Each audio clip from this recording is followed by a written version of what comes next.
ओम दुर्गे नमः। शबत्तों को शमंता की शमंता की।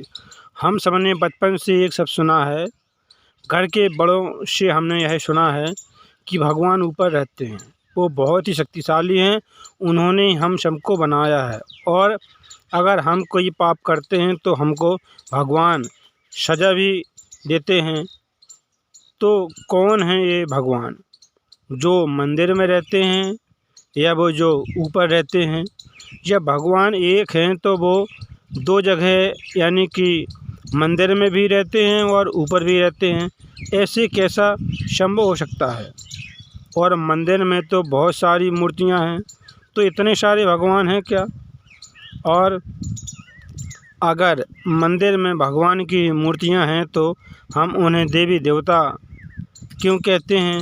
यानी इन मूर्तियों को भगवान भी कह सकते हैं और देवी देवता भी कह सकते हैं।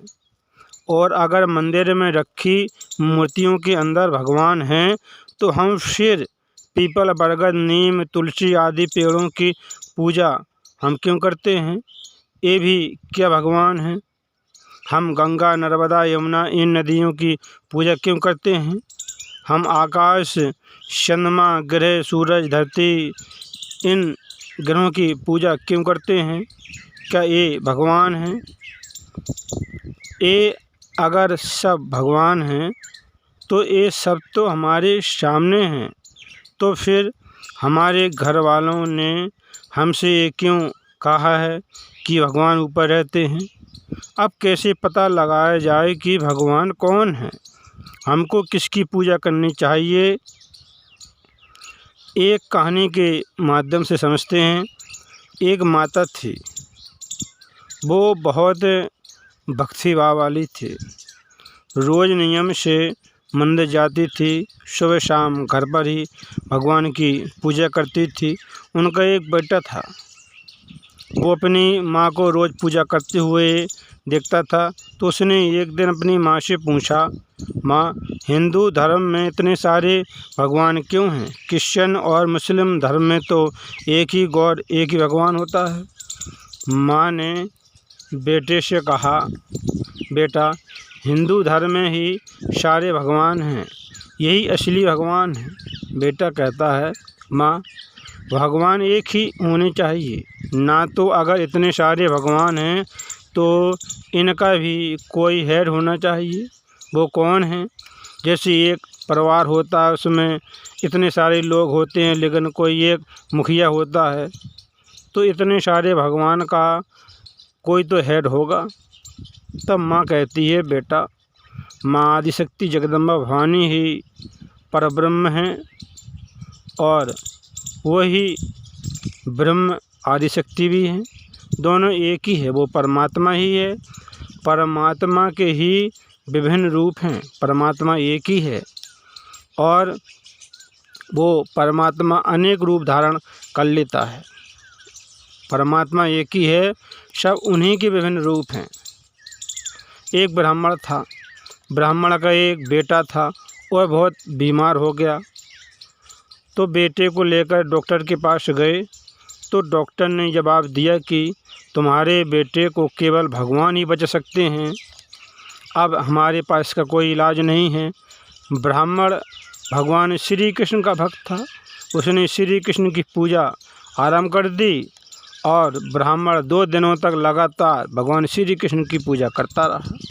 एक पड़ोसी आया और बोला, अरे, तुम कब से भगवान श्री कृष्ण को याद कर रहे हो?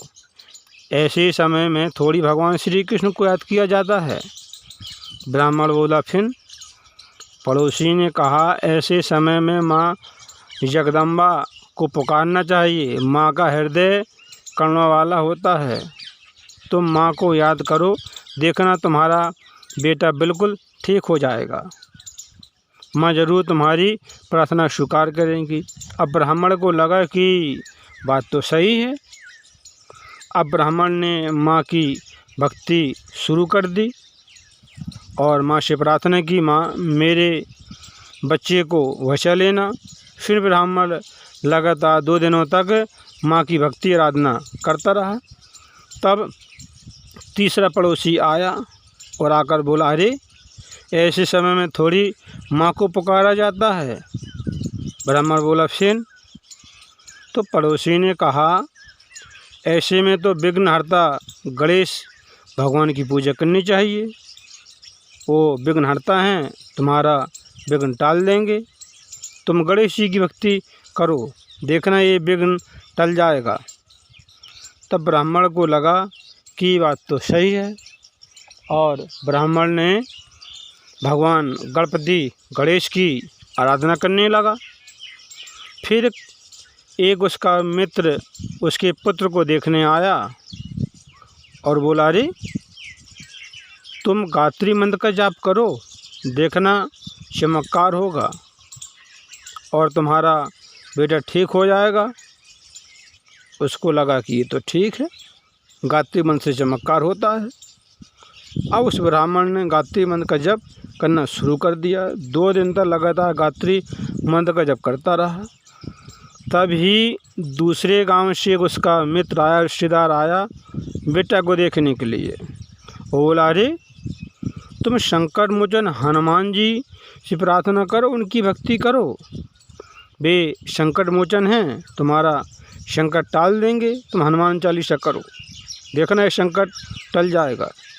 उसको लगा बात तो सही है। तो वो 2 दिनों तक लगातार हनुमान चालीसा करता रहा, हनुमान चालीसा का जप करता रहा, पाठ करता रहा।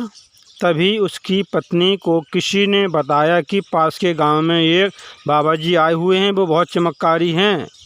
वो ऐसी विभूति देते हैं जिससे असाध्य बीमारी भी ठीक हो जाती है। बच्चे को लेकर तुम उसके पास जाओ।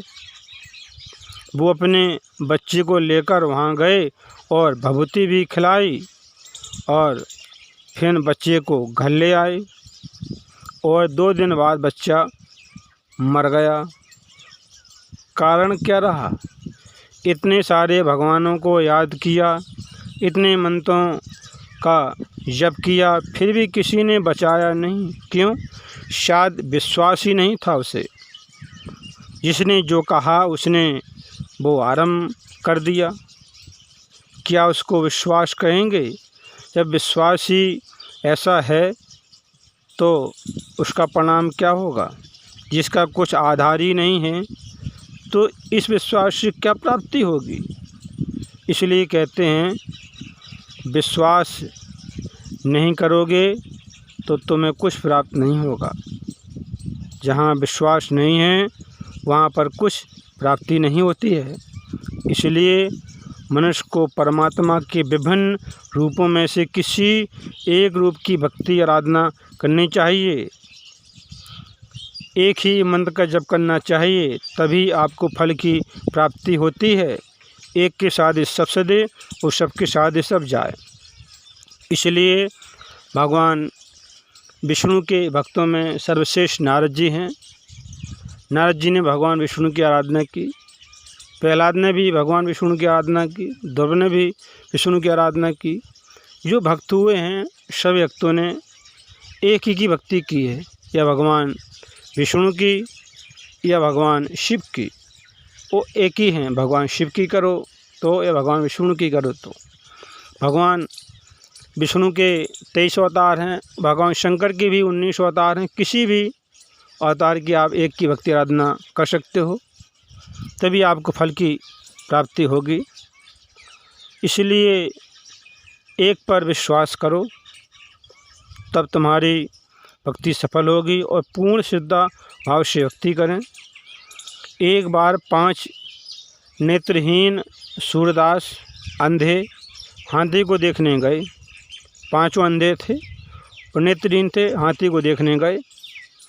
तो 5 में से एक एक करके हाथी को सबने छुआ और महसूस हुआ। अब जिसके हाथ में जो आया उसने हाथी को वैसा ही समझ लिया।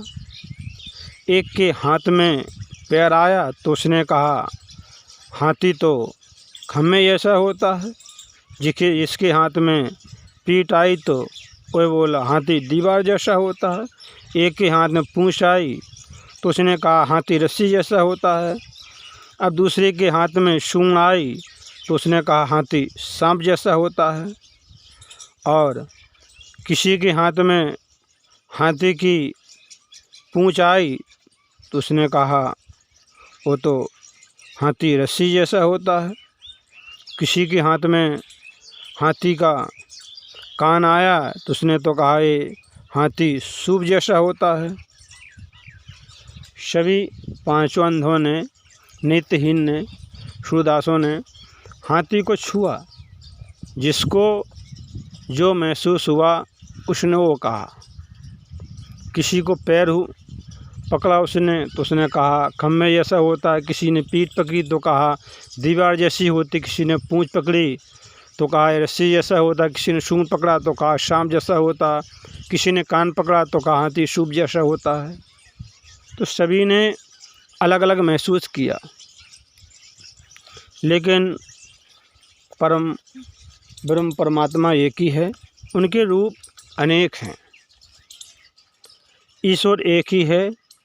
जो मनुष्य जिस रूप में भगवान की भक्ति करता है उसे उस रूप में दर्शन होते हैं। जो निराकार को मानते हैं वह ईश्वर उनकी मनोकामना उस निराकार के रूप में करते हैं। जो साकार को मानते हैं उसको साकार के रूप में दर्शन दे के उनकी मनोकामना को पूर्ण करते हैं। दोनों एक ही हैं, साकार और निराकार। दोनों परम परमात्मा एक ही हैं। वो भक्तों के लिए रूप रख लेते हैं। जो निराकार को मानते हैं वो निराकार के रूप में उनकी मनोकामना पूर्ण करते हैं। जो साकार को मानते हैं उनको साकार के रूप में फल देते हैं, उनकी मनोकामना पूर्ण करते हैं। कथा प्रसंग बहुत ही सुंदर अद्भुत था। कथाओं को सुनते रहें। कथा सुनने से मनुष्य को ज्ञान की प्राप्ति होती है और पुण्य की प्राप्ति होती है। काम करते रहें, मैया का नाम जपते रहें। फिर मिलेंगे अगली बार एक खास वीडियो के साथ। तब तक आप सब देखते रहिए चैनल, कथा को सुनते रहें, काम करते रहें, मैया का नाम जपते रहें। सब भक्तों को श्यामता की।